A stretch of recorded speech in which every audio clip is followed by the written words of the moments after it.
So the thing with zodiacs and rare pets is there is not a maximum growth level yet established, since no one has ever dared to go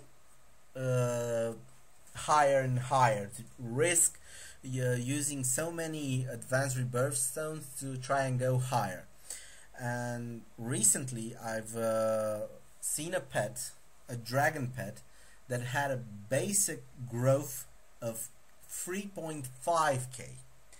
Now the difference between 3.5k and 2.9 is extremely high, and since that pet with 3.5 had amazing quality and this has perfect quality, many would debate if the Scorpio is actually better than that dragon. Well, the thing is, you have to find a balance between quality and growth. But generally, you'll have to play around the value of 300 growth. So a difference between a pet common quality and a pet perfect quality would be around 300 growth. I know it's very confusing, but I can't explain it better, so try to get as high a growth as you can get, and also try to get as high a quality as you can get. But quality, unless perfect, really doesn't matter that much, since the next level after perfect is only superb, and it's half the percent perfect quality would have, so it's not really that much.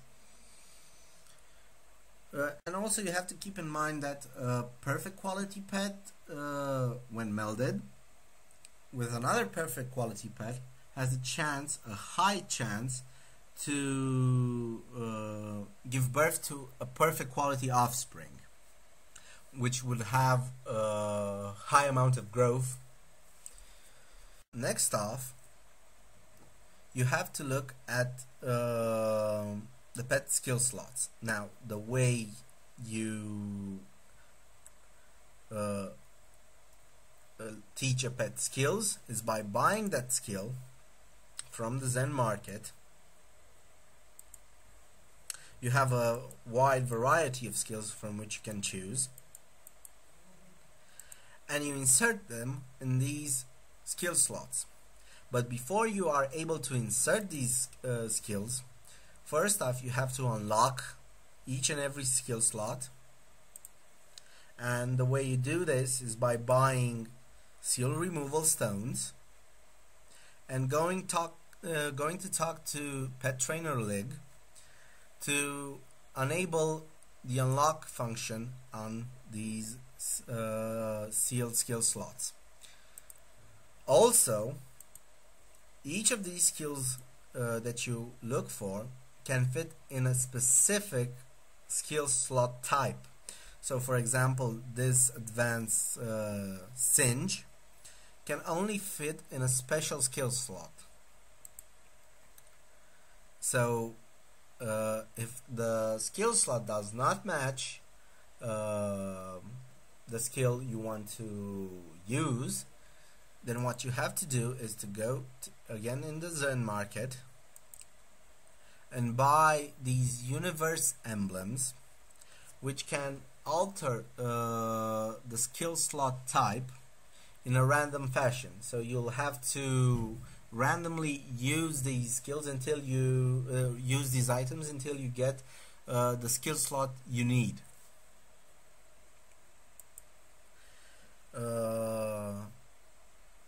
Another thing to keep in mind is, once you've found a good pet, you will have to reincarnate it using advanced rebirth stones if you're not happy with the quality and the growth that it initially has. And the way you do this, you buy the advanced rebirth stones and you go to the Pet Trainer League to reincarnate the pet. and you can reincarnate the pet as many times as you want, unless it's a second generation pet, until you are happy with the balance between quality and growth.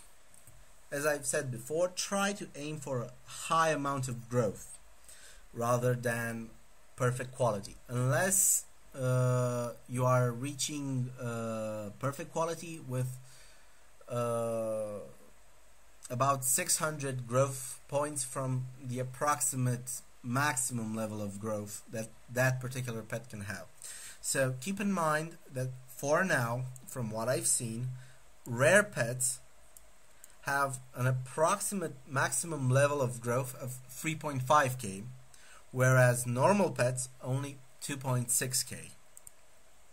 So if you find a perfect quality pet that has, let's say, about 2.5, 2.9 or 3k growth, and also has perfect quality, then you should keep that pet.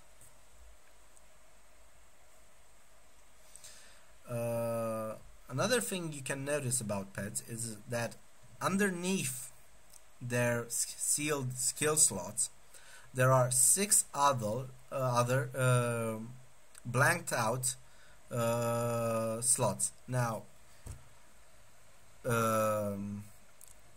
the version of Battle of the Immortals for the European server has not yet reached a maximum level, and the data that the programmers have inputted for the game so far is not as up to date to the Chinese version. Now, for the Chinese version of this game, these 6 skill slots are unlocked also. So a pet will have 12 skills that he can use.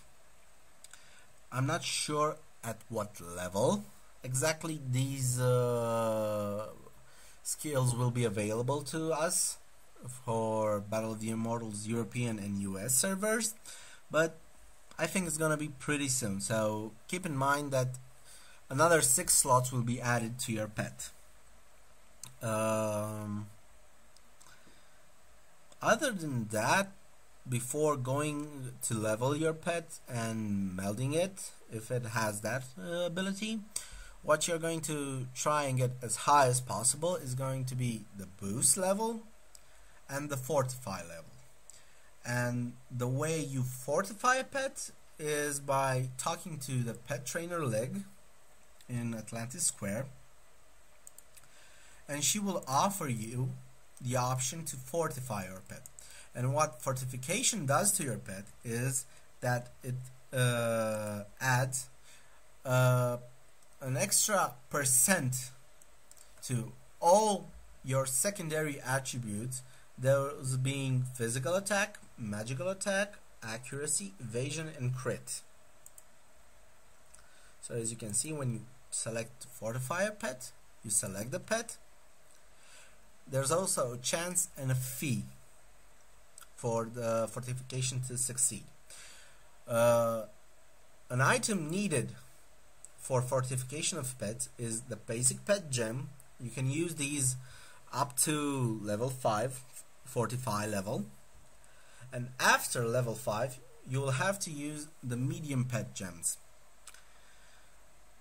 And for now, the maximum fortify level of a pet is a level 10, but on the Chinese version of the server I've already seen pets that have level 14 fortification level. So pretty soon I think these options will be available to us too.